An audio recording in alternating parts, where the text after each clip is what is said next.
welcome everyone. This is a joint podcast between Silver Conundrum and Expat Stacker. The topic we're going to be discussing today is considerations to make before, during, and after selling precious metals. Before we get into that, how you doing today, Silver Conundrum? Pretty good, brother. I'm doing pretty good, brother. How about yourself? Yep, same here. Can't complain. So before we get into the topic today, let me just say that this is our second joint podcast, and we decided together to call this the Silvercast.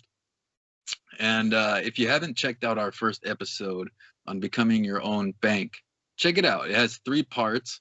The first part is on my channel, and the second part is on Silver Conundrum's channel, and then the third part is on my channel.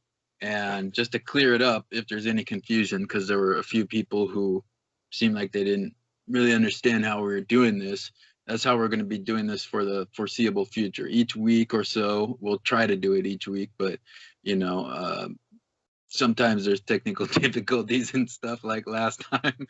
But each week or so, we'll try to release a new part to an episode, and it'll just cycle back and forth between our channels. So this week will be released on Silver Conundrum's channel, and next week on mine, and so on and so forth. So don't miss anything.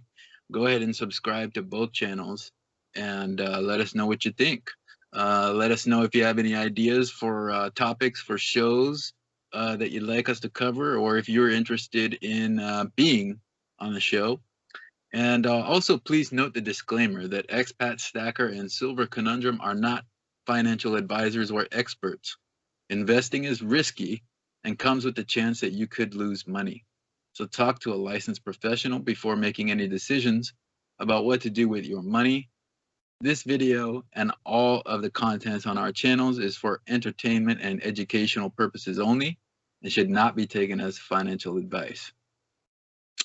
All right, so like I said, in the first episode, we talked about becoming your own bank, and I think that's a great idea for everybody to look into. But maybe not everybody will want to do that, right? Some people might just want to not take it that far or not seriously, but presumably there's going to come a point when it's time to sell some precious metals. And so we're going to get into that topic today. And just based on my own opinion and perception and the distribution of the topics of videos, I feel like a lot more people tend to focus on buying gold and silver than they do about selling it, right? It's very easy to get into buying precious metals, but what about when it's time to sell, right? A lot of people who stack precious metals are in it for the long haul, so they might not consider those things or have as much experience with those with selling as they do with buying. So that's why we're going to talk about this topic today. So just first, to talk about this a little bit, what are some of your to-dos and don'ts when it comes to selling precious metals? So personally, my to-dos is know your market, know where you're going to be selling, who you're going to be selling to. Definitely know what's going on in the world around you. So, for example, let's say spot prices for simple numbers, $10 an ounce, and you go into a store, you say you're expecting at least $10 up for your product, and you go in there and they offer you $6. Well, you know you're about to get bent over the barrel. You don't want that. So you can know in the back of your head, you can say thank you, but no thank you, you can walk out. This way, you know where you need to start shopping or selling or however you want to look at it. Knowing what to do and where to do it at is some of the best places or the best things to know. One of the things you don't want to do is be ignorant to the fact of what's going on around you. Anybody can take advantage of you if you're not careful. And there's a lot of people out in today's market, and I've been watching around, especially in my local area. People are getting taken advantage of left and right. People are selling fake stuff. People are trying to rip people off left and right because they think that they know more than the guy beside them. And sometimes that's the case, and they take advantage of people who don't know anything. So, and this is one of those realms where knowledge is power, and you need to be the most powerful in the conversation. At least have enough power to know when to walk away. Yeah, it's very good. And what you're selling does start with what you bought, right? So I think that before you just dive headfirst into the deep end, right, you do have to have a little bit of a strategy and know what's what, because just because it's made out of silver doesn't mean it's all the same, right? There's a lot of different pieces out there, and you're gonna sell it to different people, and you're gonna get different stuff back for it. So, I'm all about this strategy when it comes to stacking, and I do think that that includes considering an exit strategy when you buy, right? So you do need to know what you're buying and what you can and should get back for it when you sell. And for me personally, that's why I'm not so huge on constitutional silver. It's not like I have anything against it, but I think that when it comes time to sell, it won't be as easy for me because of where I'm at, and also what I would have to pay to get it and what I would get in return for it. Because I'm not in the United States, right?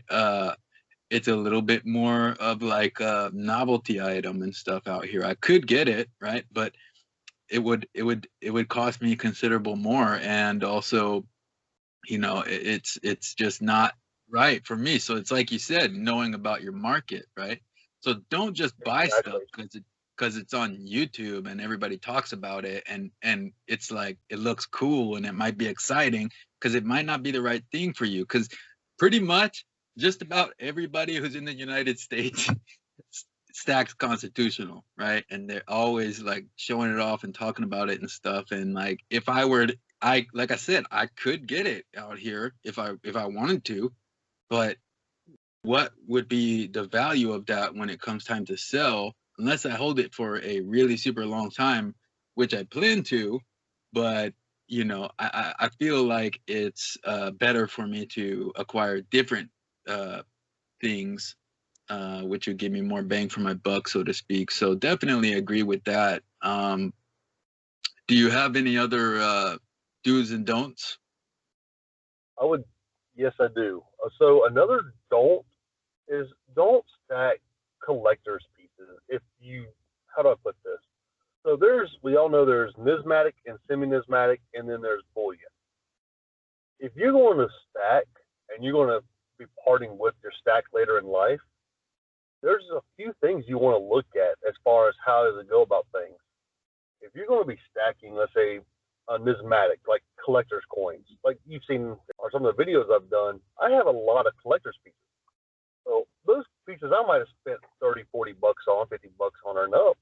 Well, when I get ready to sell them, they might not actually sell for that at my local coin shop. They might see that as just bullion no matter what.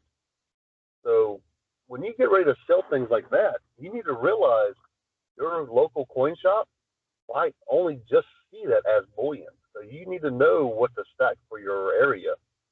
So when you get ready to offload everything you have, you need to know where your markets are going to be at. So, like what you were saying before, you cannot do constitutional silver for your area because it doesn't make sense. So, for people who want to start stacking constitutional silver here in the United States, we are actually spoiled rotten. And we have one of those scenarios where we can get silver relatively cheap compared to the rest of the world. And people need to take advantage of that. That's one of the definite dues, because we don't have to pay all those extra taxes that other countries do. So if we can, take advantage of as much of it as you can and let your wallet be your guide. Yeah, absolutely. That's a really good point. And another do for me would be to do talk to people. Because that like you said before, knowledge is power in this game, and that's how you learn things, is by having a good community around you. And you've also talked before, and we'll get into a little bit more about like you can also sell to other individuals through a lot of these online platforms and stuff. But and when I say talk to people, I'm not just talking about people within this community. Talk to people who you think, you don't know what they're going to say, or even you think that you might disagree with what they're going to say, because it's good to get a holistic perspective. So, everybody who has a stacking channel always says, and I said at the beginning with the disclaimer, we're not financial advisors, but you really should talk to a financial advisor just to see what they have to say. And we don't just say that to talk to a financial advisor because we don't want to get sued or whatever. But, you should know the laws in your locality. Again, don't just listen to what people on YouTube say, including us. You need to, and don't learn by making mistakes. Each state and a country is different, as you said about the taxes, right? In the United States, it's different. So, but it's not only just about taxes, it's about the laws. So, for example, if you buy or sell over a certain amount of bullion, a certain dollar amount, it could be legally considered an exchange of money, not a purchase of precious metals, and you might be able to avoid having to fill out some certain paperwork or avoid paying taxes, or you might have to, depending on what the laws are. So again, and the other thing is, for example, let's say you wanted to have a precious metals IRA. Well, some specific pieces of bullion qualify for that, and some don't. So you might really like this one cool piece, but you also want to have a precious metals IRA, and that cool piece doesn't qualify for the precious metals IRA. So do you still want it? Maybe it's fine. Maybe you do want it and you want to hold on to that, and you want to have your precious metals IRA. I don't know, but the point is, you got to know what the laws are in your specific country, your specific state, and sometimes even your specific municipality. So if you're doing this for the long haul, like the retirement or whatever, things like that, or becoming your own bank, like we said last time, you got to know what those things are, and they change, right? Even if you're in the same place, they change over time. They update those laws. So you've got to know and stay on top of that. And guess who's the best person who could tell you about that? It's a financial advisor. So I would definitely say talk to people, including financial advisor. So what do you think about that? Would you agree with that? Brother, I agree with that 100%. Because who else better to talk to than somebody who actually does it for a living? I mean, if you ask me about my job, I can explain it to you inside and out, and likewise for you. You talk to somebody about a hobby or what we're doing for what we do, I mean, we might leave some things out because we don't know all the intricate details of it, where someone, like you said, a financial planner, they know the laws, they know the codes that tell us what we can and cannot do and how to purchase things, where we either A, can take advantage of the rules, or B, we want to avoid certain parts of the rules because we don't want to have to be hit with taxes on them at the end.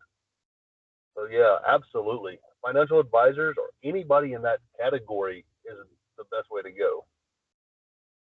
Definitely, absolutely.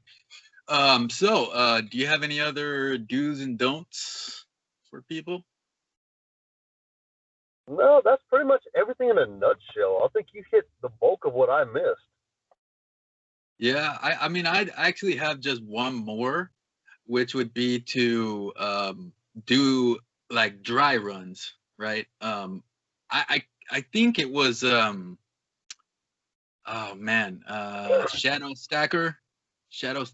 I think it was him, but I can't remember. But somebody compared it to like a fire drill in school, and it's like if you wait until there's a fire and then try to deal with it, then it's gonna be pretty chaotic, right? So you do want to, even if you don't sell, even if you're not really planning on selling, it's good to call up some places, see what they would give you. And this is kind of alluding to what you said earlier.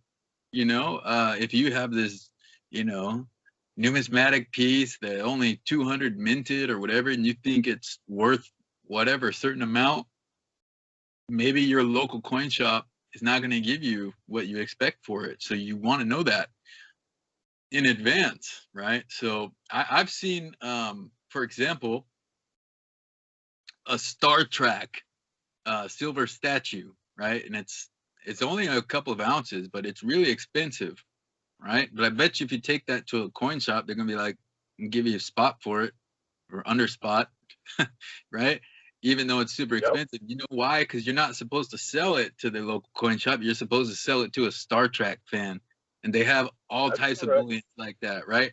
So you got to know the game, and you already talked about this a little bit, but one way to really help get oriented and situated is to do a dry run, right? And have a plan.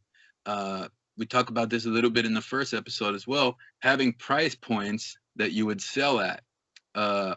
What are you going to sell? What part of your stack are you going to sell? Where are you going to sell it, right?